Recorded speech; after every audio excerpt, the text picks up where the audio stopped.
नमस्कार। कक्षा 10वीं की पाठ्य पुस्तक क्षितिज भाग 2 के काव्य खंड के पाठ 4, जिसके कवि जयशंकर प्रसाद जी हैं, इनके द्वारा लिखित कविता आत्मकथ्य।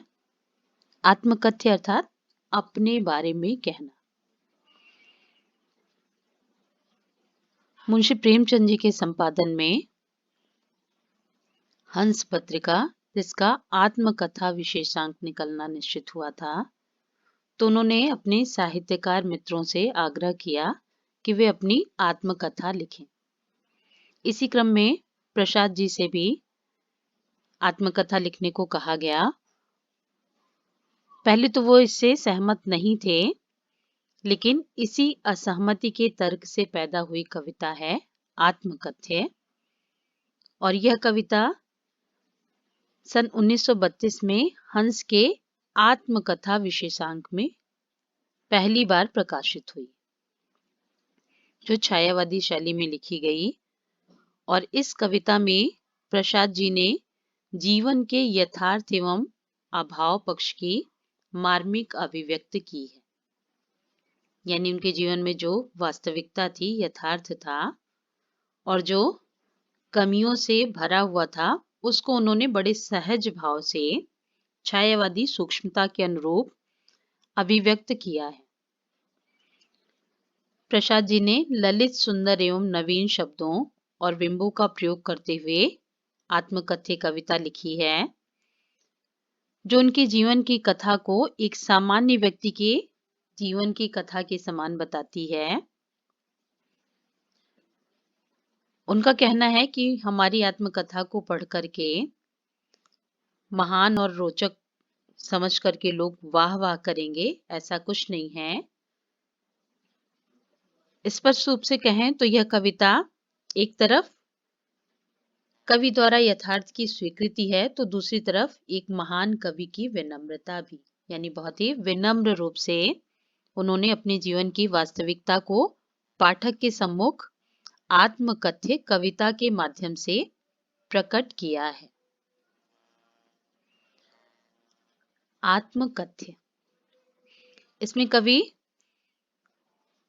रूपक के माध्यम से बता रहे हैं कि किस तरह से मधुप अर्थात भ्रमर के जीवन में, भौरे के जीवन में वसंत और पतझड़ आते रहते हैं। ठीक उसी प्रकार से कवि के जीवन में भी, यानी मधुप गुनगुनाकर कह जाता कौन कहानी यह अपनी, यानी मन रूपी भौरा। रूपक अलंकार के माध्यम से प्रसाद जी कह रहे हैं कि मन रूपी भौरा गुनगुना कर इधर उधर घूम करके अपने जीवन की कहानी को कहता रहता है कि उसके जीवन में कभी वसंत ऋतु थी, कभी घनी पत्तियां थीं, लेकिन वो मुरझा कर गिर रही हैं। यानी उनके जीवन में जो खुशियां थी, अब वो धीरे धीरे उनसे दूर हो रही हैं। इस गंभीर अनंत नीलिमा में, यानी इस विस्तृत संसार में असंख्य जीवन इतिहास, बहुत सारे लोगों ने अपना जीवन इतिहास लिखा है। यह लोग करते ही रहते हैं अपना व्यंग्य मलिन उपहास, लेकिन उस आत्मकथ्य से, अपने जीवन इतिहास से लोगों ने अपना एक तरह से उपहास ही बनाया है, अपने जीवन की वास्तविकता को बता करके लोगों के सामने। इसलिए इसे जानने के बाद भी तुम कह रहे हो कि मैं अपने जीवन की दुर्बलताओं को, अपने जीवन की कमियों को, हमारे जीवन में जो घटित हुआ है उस आप बीती को सबके सामने प्रत्यक्ष कर दूं। तुम सुनकर सुख पाओगे। हो सकता है मेरी इस दुख भरी कहानी को सुनकर के तुम सुख पाओ, लेकिन वास्तविकता ये नहीं होगी। अंततः तुम्हें निराशा ही हाथ लगेगी, गागर रीति, यानी तुम्हें खाली घड़ा ही मिलेगा। यानी मेरी आत्मकथा को पढ़ने के पश्चात तुम्हें किसी प्रकार का कोई सुख नहीं प्राप्त होने वाला, किंतु कहीं ऐसा न हो कि तुम ही खाली करने वाले, अपने को समझो मेरा रस ले अपनी भरने वाले। अब कवि बड़ी विनम्रता से कह रहे हैं कि मेरे जीवन में जो कमियां हैं, जो दुर्बलताएं हैं, उसे कहीं पाठक ये ना समझ ले कि मेरे आत्मकथ्य को पढ़ने के पश्चात वो प्रसन्नता जो प्राप्त कर रहा है, मेरा रस ले अपनी भरने वाले, तुम इसलिए मेरे जीवन की दुर्बलताओं को सुन करके स्वयं को दोषी न मानो। इसलिए कवि कह रहा है, अपने को समझो मेरा रस ले अपनी भरने वाले, यह विडंबना अरि सरलते, तेरी हंसी उड़ाऊं मैं। यानी कवि अपने जीवन के अभावों के लिए स्वयं को या पाठक को दोष नहीं देना चाहते। यह विडंबना अरि सरलते, तेरी हंसी उड़ाऊं मैं, यानी अपने भाग्य को भी वो दोष नहीं देना चाहते, उसकी हंसी नहीं उड़ाना चाहते, या फिर उनके जीवन में जो भी अभाव पक्ष है, जो कमियां हैं, उसके लिए वो कह रहे हैं भूलें अपनी। उनके जीवन में जो भी अभाव है वो उनकी स्वयं की भूलों के कारण है, या फिर प्रवंचना औरों की, दूसरों के द्वारा उन्हें ठगा गया है, दूसरों के द्वारा उन्हें धोखा दिया गया है। इन सबको न बताते वो कह रहे हैं कि मेरे जीवन में भी कभी भ्रमर के जीवन की तरह खुशियां थी, लेकिन वो इतने अल्प समय के लिए थी कि कभी वो लोगों के सामने प्रकट नहीं करना चाहते। और वो अपनी प्रेयसी के साथ बिताए गए क्षणों को याद करते हुए कह रहे हैं, उज्जवल गाथा कैसे गाऊं मधुर चांदनी रातों की। यानी मैं अपने जीवन की जो बहुत ही अल्प समय के लिए था, उसकी उज्जवल कहानियों को, अच्छी कहानियों को मैं पाठक के सामने कैसे प्रस्तुत करूं मधुर चांदनी रातों की, जब वो अपनी प्रेमिका के साथ मधुर चांदनी रातों में समय उनका व्यतीत हो रहा था। अरे खिलखिला कर हंसते होने वाली उन बातों की, यानी जब वो बहुत खुश थे, हंसते हुए उनका समय व्यतीत हो रहा था, प्रसन्न थे। लेकिन ये गाथा जो थी उनके जीवन में बहुत ही क्षणिक थी। मिला कहाँ वह सुख जिसका मैं स्वप्न देखकर जाग गया, यानी स्वप्न के समान अल्प समय के लिए ये सुख आया था। इसलिए कवि कह रहे हैं कि मैं उस अल्प समय के को जो इस तरह से था कि स्वप्न में जो कवि ने देखा, समझा, सोचा, वो वास्तविक जीवन में आते आते, आलिंगन में आते आते मुस्कुरा कर जो भाग गया। यानी क्षणिक था, और जब तक वो उसके एहसास को समझ पाते, तब तक वो उनके जीवन से दूर हो गया। अब वो अपनी प्रेयसी की सुंदरता को याद करके, उसके जिसके अरुण कपोलों की मतवाली सुंदर छाया में, अरुण यानी गुलाबी, कपोल यानी गाल, जिसके अरुण कपोल, उसके गुलाबी गाल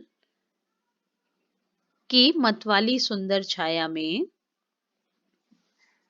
उसके समय बिताए गए पल को याद करते हुए कह रहे हैं कि उनकी प्रेयसी के जो अरुण कपोल थे, उससे ही प्रातःकालीन सूर्य, उषा यानी सुबह सुबह जब सूर्योदय होता है, उस समय का जो सौंदर्य होता है, जो लालिमा होती है, अनुरागिनी उषा यानी प्रेम से भरी हुई उषा, वो अपनी सुंदरता को, और मधुमाया यानी वसंत ऋतु में जब प्रातः काल होती है, उषा काल, उस समय आकाश लालिमा से युक्त होता है। तो उस लालिमा के सौंदर्य को कवि के अनुसार उषा ने इनकी प्रेयसी के अरुण कपोलों से लिया है। यानी तुलना करते हुए कह रहे हैं कि इनकी प्रेयसी के जो गाल थे वो उषाकालीन लालिमा के समान थे। उसकी स्मृति यानी इनकी प्रेमिका की जो यादें हैं, स्मृति पाथेय बनी है थके पथिक की पंथा की। पाथेय कहते हैं मार्ग के भोजन को, एक तरह से ऊर्जा देने वाले। तो कवि की प्रेमिका की जो यादें हैं उनसे जुड़ी हुई, वो इनके निराश जीवन में थके पथिक की पंथा की, जो ये अपने जीवन से निराश हो चुके हैं, उसमें इनकी प्रेमिका की जो यादें हैं वो पाथेय का कार्य कर रही हैं। पाथेय यानी मार्ग के भोजन का, यानी इन्हें जीवन जीने के लिए प्रेरित कर रही हैं, ऊर्जा दे रही हैं। इसलिए कवि कह रहे हैं कि व्यर्थ में जो मैं निराश हूँ, दुखी हूँ अपनी प्रेमिका से दूर होने के कारण, हमें आत्मकथा लिखने को कह करके आप उसी प्रकार से कार्य कर रहे हैं जैसे सीवन को उधेड़ कर देखोगे क्यों मेरी कंथा की। कंथा यानी अ, ऐसा बिछौना जिसमें अंदर फटे पुराने कपड़े भरे हों। तो इससे कह रहे हैं कि सीवन को उधेड़ कर, उसे उधेड़ कर तुम क्यों देखोगे, यानी मेरे जीवन में जो अभाव पक्ष है, जो दुख है, उन दुखों को कुरेद कर देखना होगा यदि मुझे आत्मकथा लिखने के लिए आप विवश करेंगे। क्योंकि मेरा वो छोटा-सा जीवन था, बहुत ही अल्प समय का था, खुशियों भरा। छोटे से जीवन की कैसे बड़ी कथाएँ आज कहूँ। कवि कह रहे हैं कि मेरे छोटे जीवन की जो श्रेष्ठ कथा थी, कहानी थी, उसे मैं यदि लोगों के सामने प्रकट करता हूँ, तो वो उचित नहीं है।